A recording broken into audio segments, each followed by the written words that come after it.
air loading.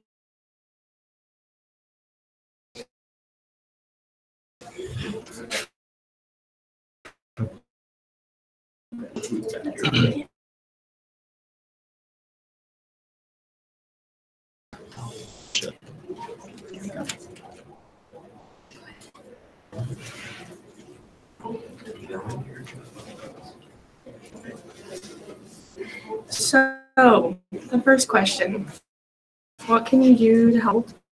I wrote you can the world by carrying in many different organizations to help.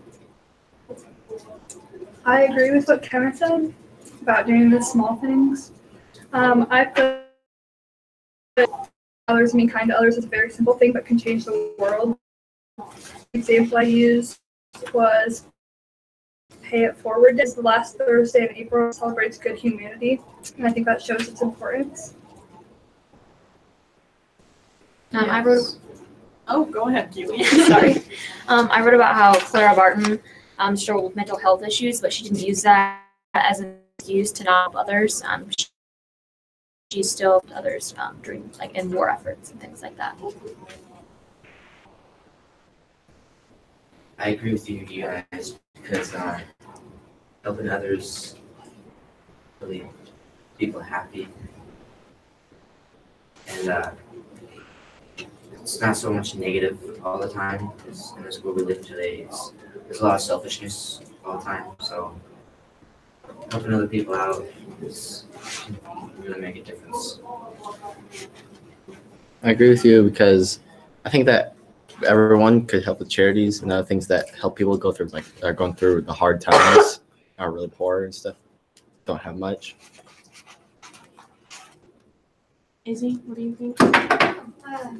I believe that we can do a wide range of things, going from just smiling at someone up to curing cancer. Anything in between could help things the world for better. Yeah, I agree with what you said earlier about the small things. For my influential American, I did Harriet Tubman, and she just started small by running away to the north, and then she came back and rescued some of her family, and then just kept coming back, and then soon enough it got bigger, and then she helped change the world by starting small. So. What do you think, Carissa? I don't have anything to say. Another example of evidence would be Annie Sullivan. She was blind, and then she overcame that to help Helen Keller achieve many different aspects. I found a quote on a website that I think supports what we all said about the simple things. And it says, most people underestimate their ability to make a positive change in the world. They're overwhelmed by the sheer number of things that need to be done. Need help in all the worthy causes that exist. However, lots of individuals making small efforts can change the world. And I think that concludes the first question.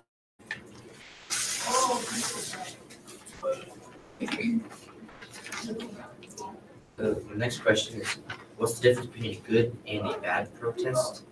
I think bad protest is when there is senseless destruction that happens. That's the point when it kind of turns into a riot.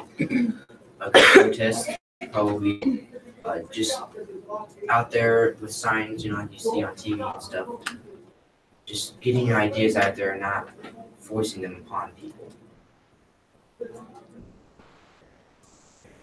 I agree with your point. I think that whenever violence becomes involved in protests, that makes it a bad system.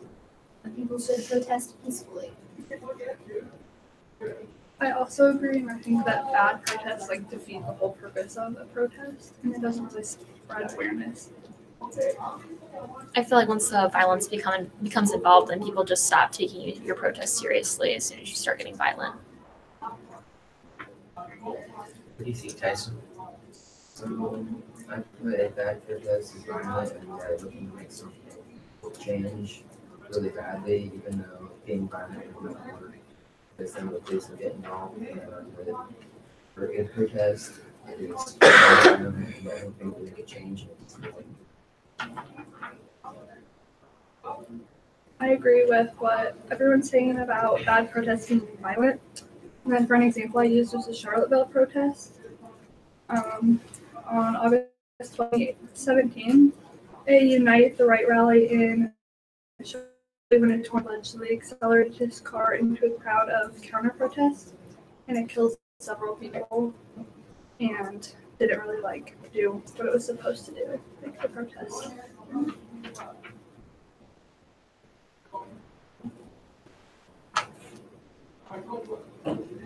Does anyone else have anything to say regarding protests? I mean, I agree with what you guys have said.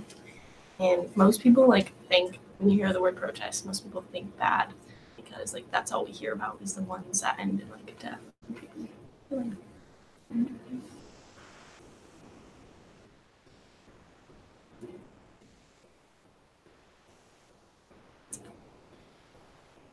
So Chris, do you have anything to add to this subject?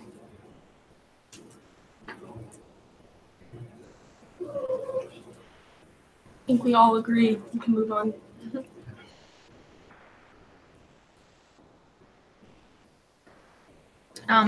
So the next question, are America's struggles new problems? I said that I'm a mix of both new and old problems, and I believe that's why humanity is struggling so much, because they're trying to face old problems and the new ones, and that's a lot for us to handle. I said that equality ongoing in new issues too. I agree with what she said. Discrimination is also still an issue. Even if it may seem better, there are still problems all over.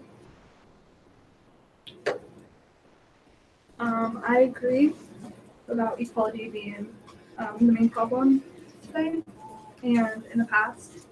An example would be slavery in the past, and then discrimination now, and then the gender wage gap, which for a long period of time.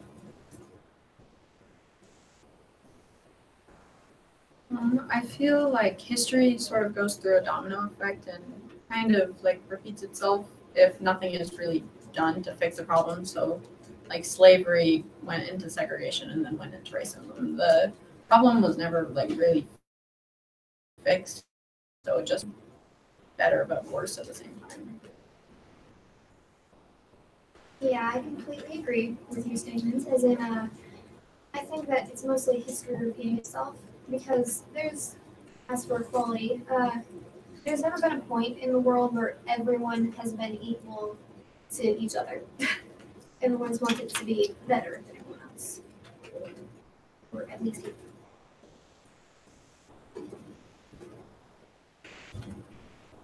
Tyson, what do you think?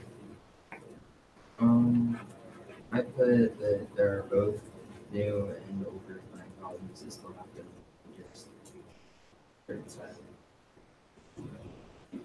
Anyone else? What are some of those recurring problems? And I would like to hear your opinion connecting both what Jenna said and what Tyson just said about the recurring problems.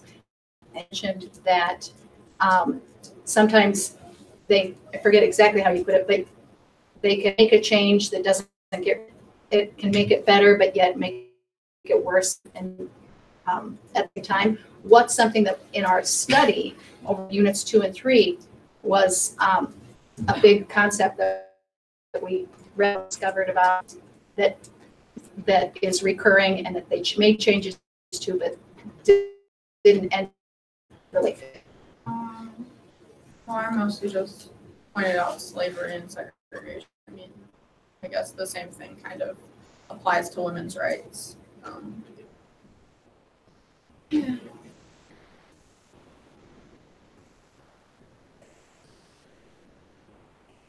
Tyson?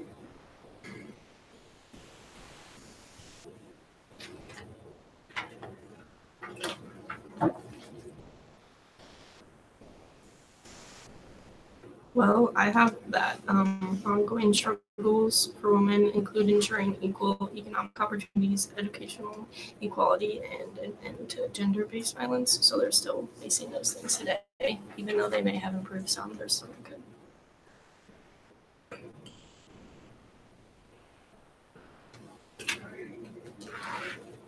I don't think the problems really go away most of the time. That's why they keep recurring.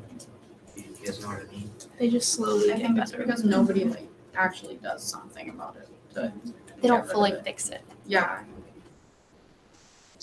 Just like a short time solution, not like they do Long-term. something, but it doesn't fix. It never actually always goes away. It's still there somewhere. Yeah, they want to completely take down an issue like inequality is like it would be incredibly hard to do. And take a long amount of Yeah. time. Yeah. Take, for example, the end of slavery with the Emancipation Proclamation and the victory of the Civil War.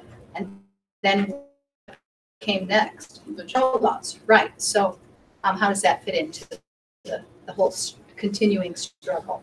Well, it just so it went from slavery with the Emancipation Proclamation, and then it went to the Jim Crow laws, and it just went to like the racism and discrimination we have today with like the violence against Black people and the discrimination. Does that make sense? What? Yeah. Okay. I don't know.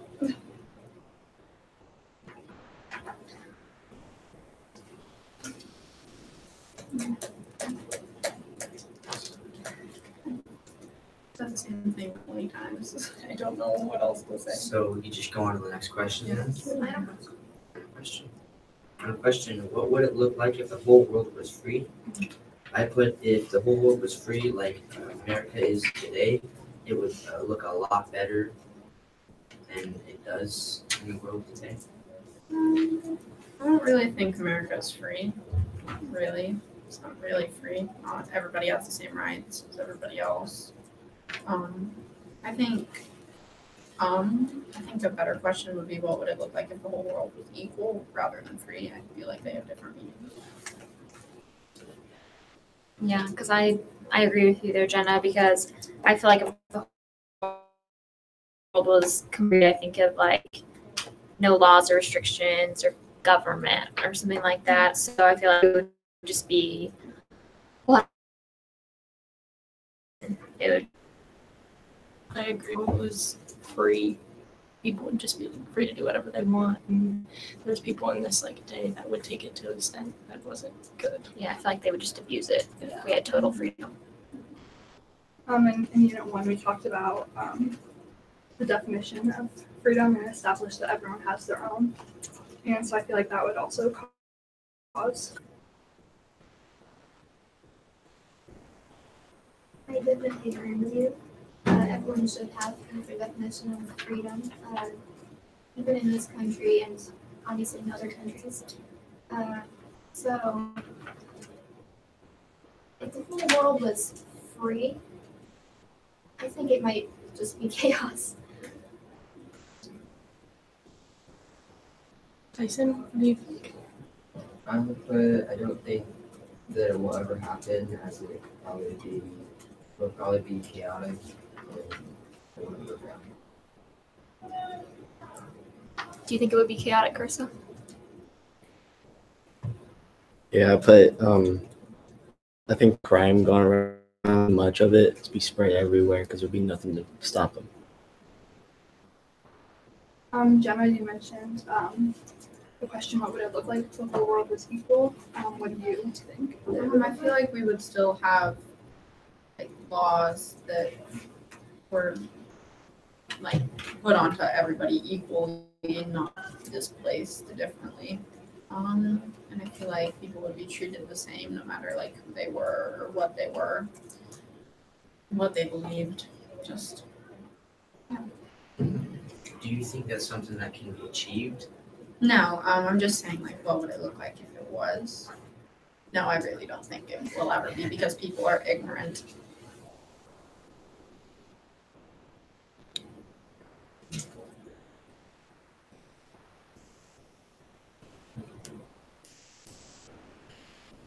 I mean, it's kind of true. People are ignorant, and like a lot of people are stubborn and don't want to change, and don't want to be nice to everybody. Going back to like if the world was free, along with all the chaos, there would be a large demand for almost anything because if they were able to do whatever they want, they can just get anything.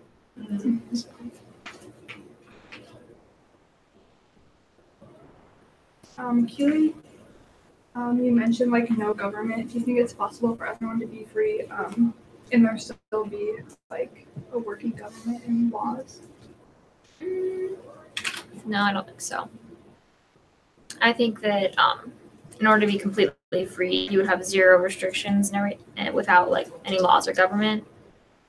I think it'd be like equal if there was had to be a government. It would have to be what would the world look like if everyone was equal and not free.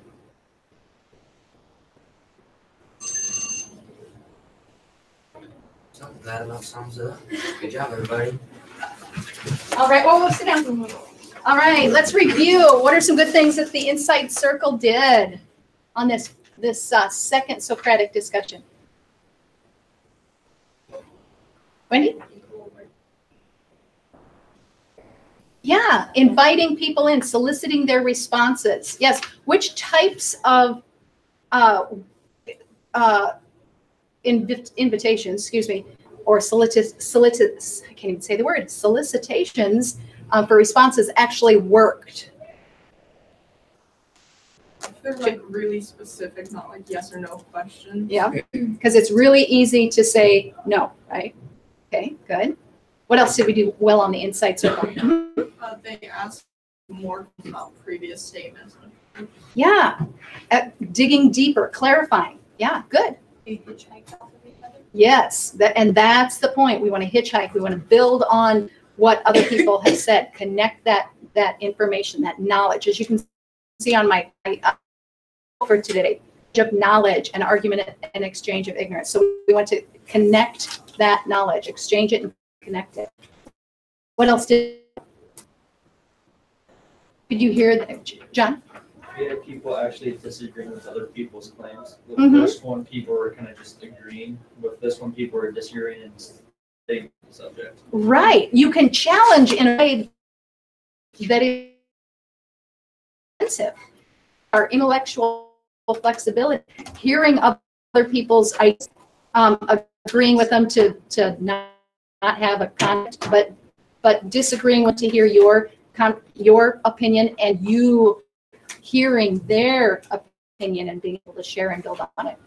Yeah, good. Okay, what are some things that you'll want to, on the outside, that you'll want to improve on with the skills that the Insight Circle used?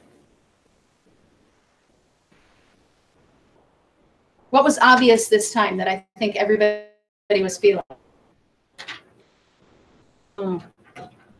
Wendy? It was always times when it's just dead silent. Yeah.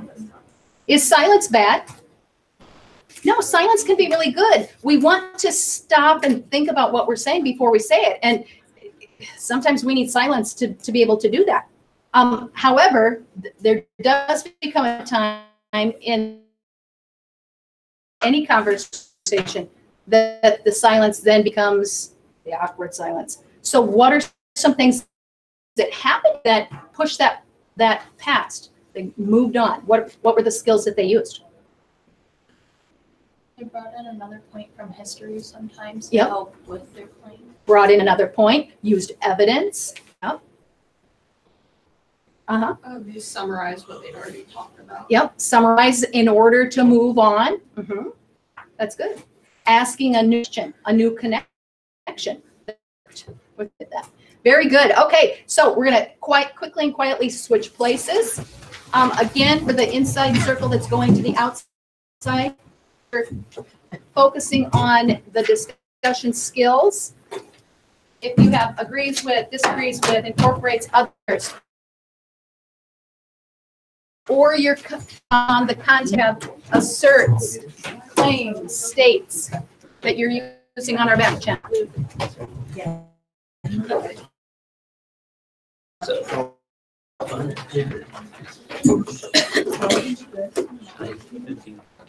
Yeah, that's right.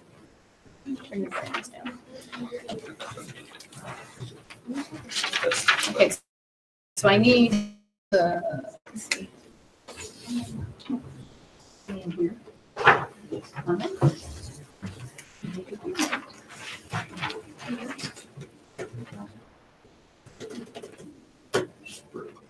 So what can you do to help change and influence the world is our first question. I said, voice your opinion. By giving your opinion, you can like open a new tunnel for others so they can see like how you view it and then maybe change their view of it.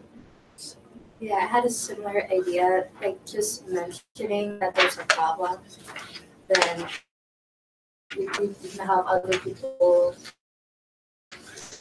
bring them into like, for example, if there's like a boy in the school but you don't say anything, no one's gonna know that there's a problem. That can help a lot. For Wendy's, like outside of school, like in the adult world per se, like I know that my group put it in our women's rights presentation. Like if you don't agree with a legislation or something like that, like speak to your government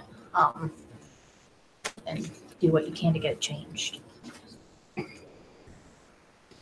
I said that small things that I do really can't like change the world on a huge scale. Like if I give up plastic drinking straws, will I really save all this turtles, recycle more? I honestly don't think so. I feel like people have to like band together to make a difference in the world. It's interesting that you say that because a long time ago I read this short story about how this woman was, cleaning the shells off of turtles, saying that like if you don't do that every so often, you're worn out. And she was like, well, does it even matter because there are many other turtles in the world and they're just okay. This turtle can talk. He would, like, I get it. Like those small things doesn't seem very, like it doesn't make a big impact, but there will be a chain effect by other people to do it. Then they'll do it, and then they'll inspire others. Yeah. I feel like the question wasn't specific enough because on a small scale, like really matter, but like the small things. I think that we as humans are better like when we're band together. What do you think, John? I agree with just Peyton's idea. Sorry. I agree that small things do help when it's for you, but to help change such big things band together and talk about it and bring it to the attention of people that have. Do you have anything to add, Bailey? I said that like people should like try to be nice because generation in the future. So, like, you really just have to be role model. Not role model the younger generation so that they can follow us and change the world for the better. Does someone want to add anything? I think that there's like a lot of bad influences happening right now. Like there's like all the shootings and gun violence. I think those are bad influences that we try to distance ourselves so more people don't see it and think it's okay to do.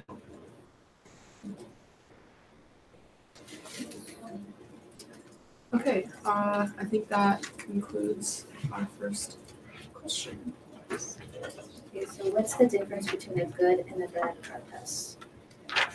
Honestly, like the second group said, anything with violence is a bad protest because it's not even stating your opinion anymore. It's just a word now. Because you see on TV the cops and people are pressing, they're fighting, throwing tear gas, and it's not protest anymore. It's just a war. And going back to what we said with how we need to be role models to the younger generation, like the bad protests. So basically, they're only learning bad protests. That's a good point. I sort of disagree with the point Wendy said, saying protests. Like, I said that I believe a good protest is what effectively reaches positive goals, and a bad protest would be a protest without a point or negative goals. Because a good protest doesn't mean blindly following all the rules to ensure everyone's happy to form the get out of the society of the time. And I took a quote from Heather Killow Walden that said, "No one ever made a difference following the rules." What is anyone's opinion on that? I agree with you because I feel like you do need to rock the boat a little bit just to get people to join you. Yet again, going back to together. But yet again, it turns really bad when you put in. Yeah, I agree. I had an example. It said when Rosa Parks was on the bus for the white man, she wasn't following the rules at the time, and people may have saw it as a bad protest of it. In today's society, we see it as one of the most important and good protests of the civil rights movement. So maybe it's just we're viewing certain things in the time period we're at. That's actually a really good point, because a protest doesn't even have to be a whole group of people. You just take one person. Yeah. Ben, do you have an opinion on that?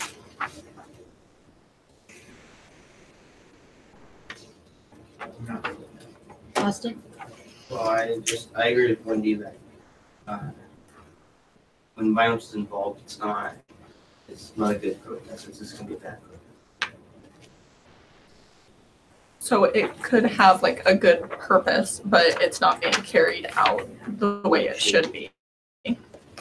So make it a good protest. Like, what makes it a really good protest? What I think a good protest is it shouldn't be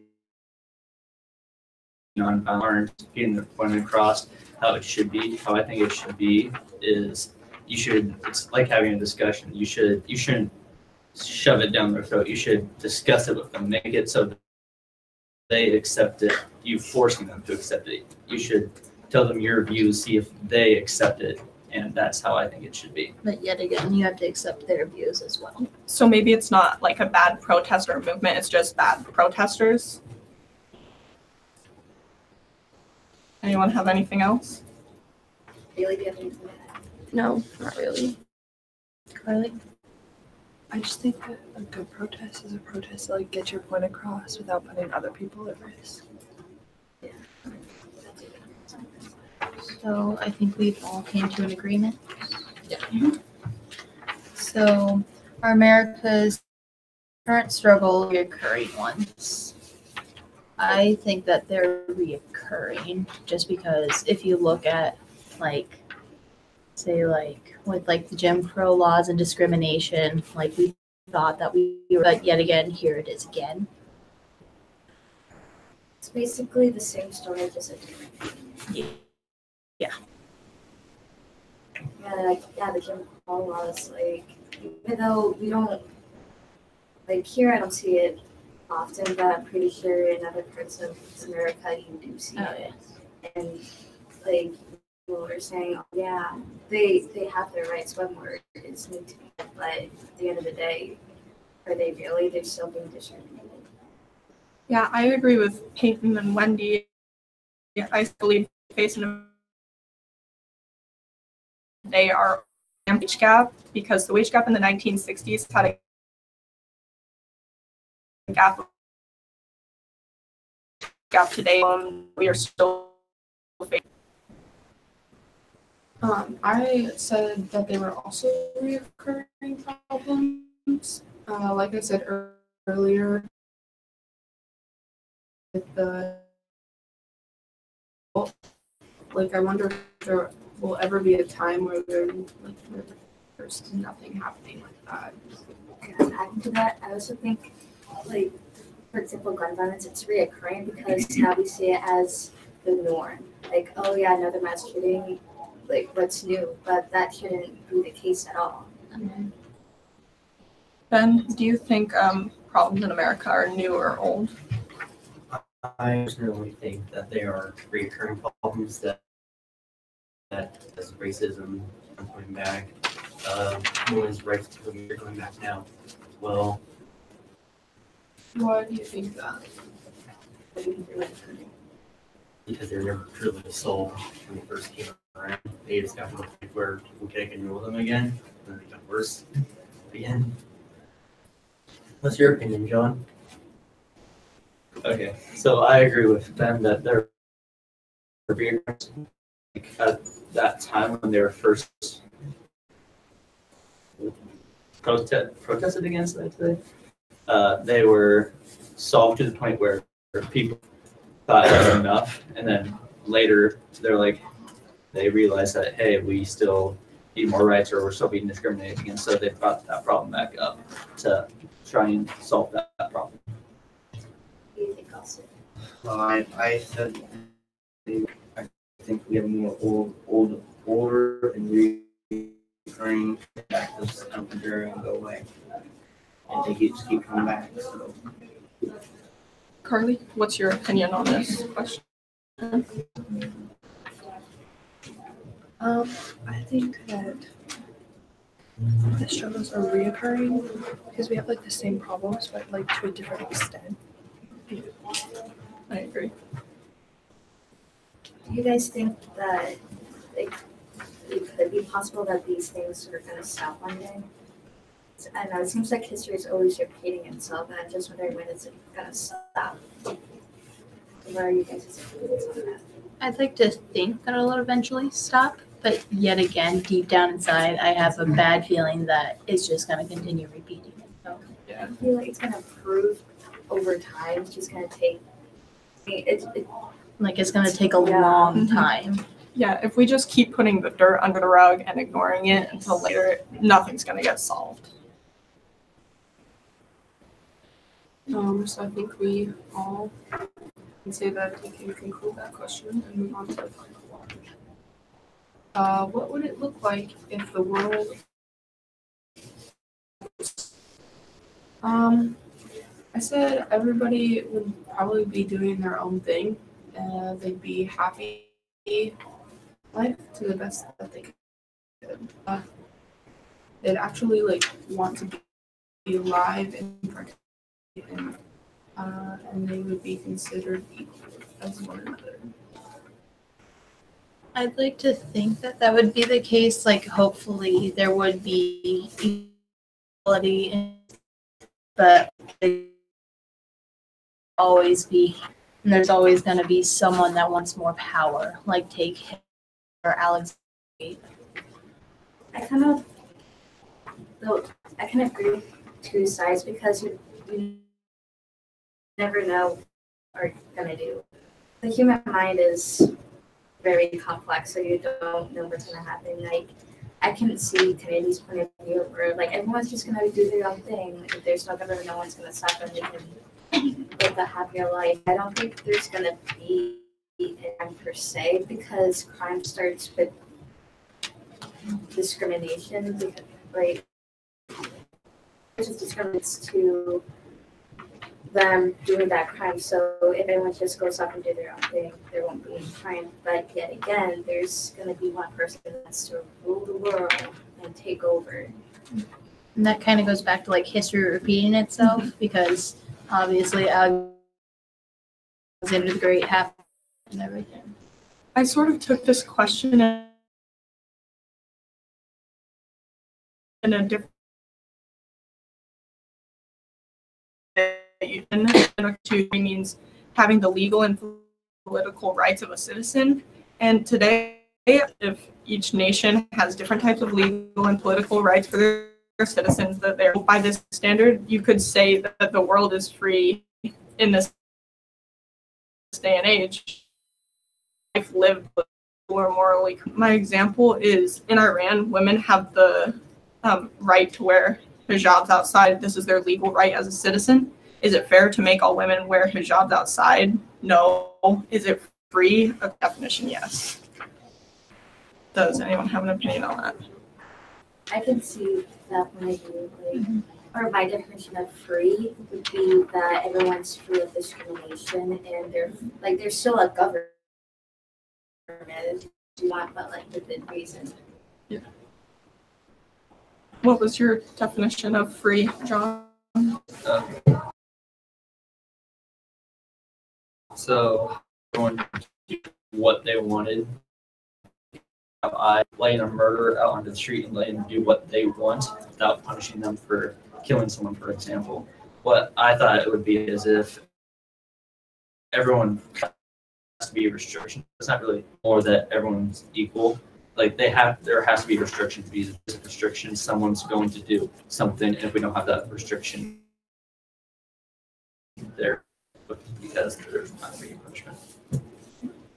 Bailey, do you have anything to add on what you think the world would look like? Like people have like their own definition of things, and then others could be doing bad things, and it cause like a lot of chaos. With I agree with what's been said. Like freedom, it depends on like what you're going to use. Because I think that like if everyone's just like free, there's crimes just gonna come up. Does anyone else have anything to add? Just gotta be able to. So I feel as if we can all conclude this question as subjective to our opinion of the definition of freedom. All right, good place to end. Awesome job. Okay, outside circle, let's celebrate. What did the inside circle do well?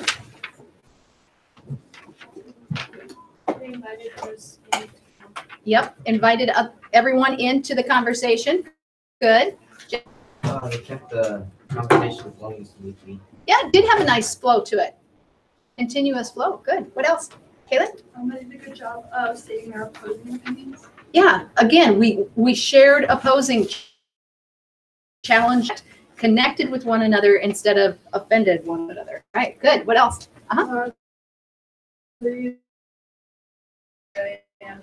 Yes. What else? Could you hear everyone? A little bit. Even you got louder. That was fabulous. That's good job. Yeah. Okay. Great job on your discussions. We'll have one more this semester when we end the semester. But each one of the growing